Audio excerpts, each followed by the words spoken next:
Hello friends, welcome to another new video. তো আজকে যে মামলাটির দিকে বা যে শুনানির দিকে বা রায়দানের দিকে চোখ ছিল সমগ্র ইন্ডিয়া তথা ওয়েস্ট বেঙ্গলের 26,000 যে চাকরি বাতিল মামলা ছিল, মধ্যশিক্ষা পর্ষদের পক্ষ থেকে যে পিটিশন করা হয়েছিল আমরা জানি প্রত্যেকেই, সুপ্রিম কোর্ট অফ ইন্ডিয়ার প্রধান বিচারপতির এজলাসে, ডিভিশন বেঞ্চে। কেননা আমরা জানি যে প্রধান বিচারপতির এই বেঞ্চ থেকেই রায় এসেছিল যে চাকরি বাতিল হয়ে গেছে। এখন প্রশ্ন ছিল যে স্কুলগুলো কি করে বাঁচবে, এই একাডেমিক সেশন পর্যন্ত যেন শিক্ষকদের সুযোগ দেওয়া হয় স্কুলে যোগদানের জন্য, তার পরবর্তীতে রিক্রুটমেন্ট বা যাবতীয় যে প্রসেস সেগুলো হবে। তো আজকে সুপ্রিম কোর্টের পক্ষ থেকে বিগ ব্রেকিং আপডেট আমরা এই মুহূর্তে নিয়ে চলে এসেছি এসডি টিউটোরিয়াল গাইডে। যারা নতুন আছেন অবশ্যই চ্যানেলটিকে সাবস্ক্রাইব করে পাশে বেল আইকনটি ক্লিক করে দেবেন যাতে সব তথ্যগুলো আপনার টাইম টু টাইম এখান থেকে পেয়ে যান। এবং অনেকের প্রশ্ন আছে যে এই রিক্রুটমেন্টে নতুনরা সুযোগ পাবে কি পাবে না, এক এক করে প্রশ্নগুলোর উত্তর দেব এবং 6 থেকে 7টি পয়েন্টের টোটাল আজকে যে কেসটা শুনানি হয়েছে বা সেখানে প্রধান বিচারপতি কি বলেছেন ইচ অ্যান্ড এভরিথিং আমি আপনাদের সামনে তুলে ধরছি।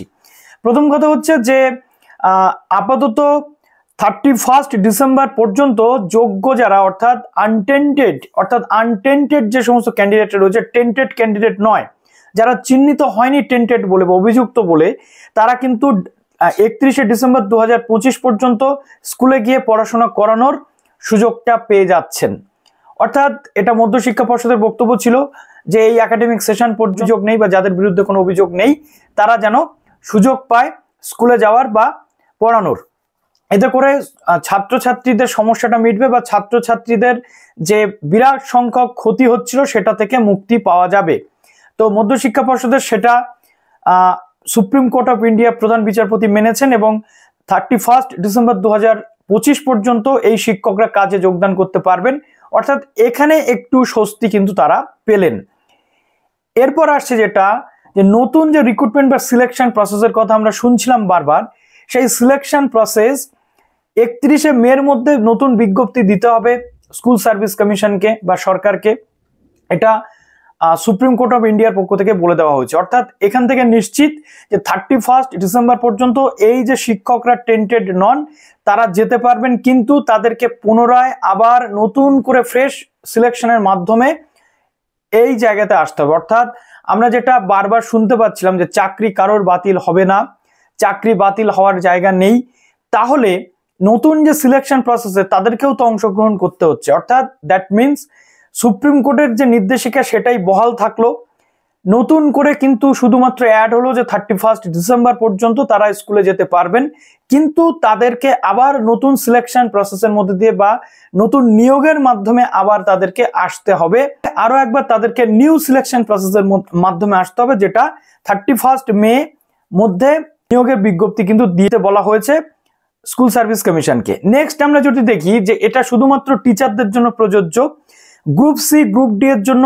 এই রিলিফ কিন্তু নেই। অর্থাৎ গ্রুপ সি গ্রুপ ডি তে আদালতের পর্যবেক্ষণ যে সীমাহীন দুর্নীতি হয়েছে যার জন্য গ্রুপ সি গ্রুপ ডি কে আদালত কিন্তু মান্যতা দিলেন না। ওকে, এবার আমরা চলে আসছি এই যে প্রসেস হবে, এই শিক্ষকরা যে 31 ডিসেম্বর পর্যন্ত স্কুলে যাবেন পড়াবেন, এখানে তারা কোনো বিশেষ সুযোগ সুবিধা কিন্তু পাবেন না। ওকে, এরপর আমরা চলে আসছি নেক্সট পয়েন্টে, যেটা 31 ডিসেম্বরের মধ্যেই নিয়োগ প্রক্রিয়া কিন্তু শেষ করতে হবে, এটা আদালতের পক্ষ থেকে বলে দেওয়া হয়েছে। অর্থাৎ 31 পর্যন্ত শিক্ষকদেরকে সুযোগ দেওয়া হলো, কিন্তু গভর্নমেন্টকে বলে দেওয়া হলো বা মধ্যশিক্ষা পর্ষদ বা এসএসসি কে বলে দেওয়া হলো যে নিয়োগ প্রক্রিয়া 31 ডিসেম্বর 2025 মধ্যে শেষ করতে হবে, না হলে আদালতের যে রায় ছিল সেই নির্দেশিকা বা সেই রায়টাই কিন্তু পুনরায় রিকল্ড থাকবে। ওকে, এবার প্রশ্ন উঠছে একাধিক যে এখানে যোগ্য অযোগ্য কারা, সেই লিস্ট কিন্তু এসএসসি এখনো দেয়নি। সেই লিস্ট এসএসসি না দেওয়ার ফলে অস্পষ্ট রয়েছে যে কারা অ্যাকচুয়াল যোগ্য কারা অ্যাকচুয়াল অযোগ্য। সুতরাং এই যে ক্যান্ডিডেটরা পড়াতে যাবেন স্কুলে, তাহলে কোন যোগ্য ক্যান্ডিডেটরা সেখানে পড়াতে যাবেন সেটা নিয়ে একটা প্রশ্ন উঠছে। এটা পরবর্তী ক্ষেত্রে এসএসসি হয়তো ক্লিয়ার করতে পারে, আমরা আপডেট পেলে আপনাদের জানিয়ে দেব। এবার আসছে যে নতুন ক্যান্ডিডেটরা, অর্থাৎ যারা একবারও এসএসসি দেননি, বিএড করে বসে আছেন, সেই সমস্ত ক্যান্ডিডেটরা কি এই রিক্রুটমেন্ট প্রসেসে অংশগ্রহণ করতে পারবে? ডে 1 থেকে আমি বলেছিলাম পারবেন না, আজকেও আমি একই কথা বলবো, পারবেন না। কেননা এটা 16র যে সিস্টেম চলছিল বা 16র যে রিক্রুটমেন্ট, ফ্রেশ রিক্রুটমেন্ট প্রসেস, অর্থাৎ ওই প্যানেলটা ক্যান্সেল হচ্ছে, ওই প্যানেল ক্যান্সেল হয়ে গিয়ে পুনরায় ফ্রেশ সিলেকশন বা ফ্রেশ রিক্রুটমেন্টের মাধ্যমে কিন্তু ক্যান্ডিডেটদেরকে নেওয়া হচ্ছে। অর্থাৎ সেই জায়গাতে দাঁড়িয়ে বর্তমানে যারা রয়েছেন তাদের সুযোগ আছে কিনা এইটা কিন্তু আমাদের কাছে পরিষ্কার হয়ে গেল। অর্থাৎ আমার আর বলার অপেক্ষা রাখে না, আপনারা একাধিকবার এটা নিয়ে মতনৈক্য করেছেন বা মতবিরোধ করেছেন। আজকে আমি আপনাদেরকে বললাম যে নতুনদের সুযোগের এখানে কিন্তু কোনো জায়গা নেই, ওই 16 সালের ক্যান্ডিডেটদের জন্যই কিন্তু এটা পুনরায় বা কারেক্টেড প্রসেস এটা হতে চলেছে। তো চলুন ভিডিওটা এখানে শেষ করলাম। এই ছিল আপডেট। এরপর আদালতের অর্ডার কপি বেরোনোর পর বাদ বাকি যে তথ্যগুলো আমি পাবো আপনাদেরকে দেবো। ভালো থাকবেন সবাই, বেস্ট অফ লাক।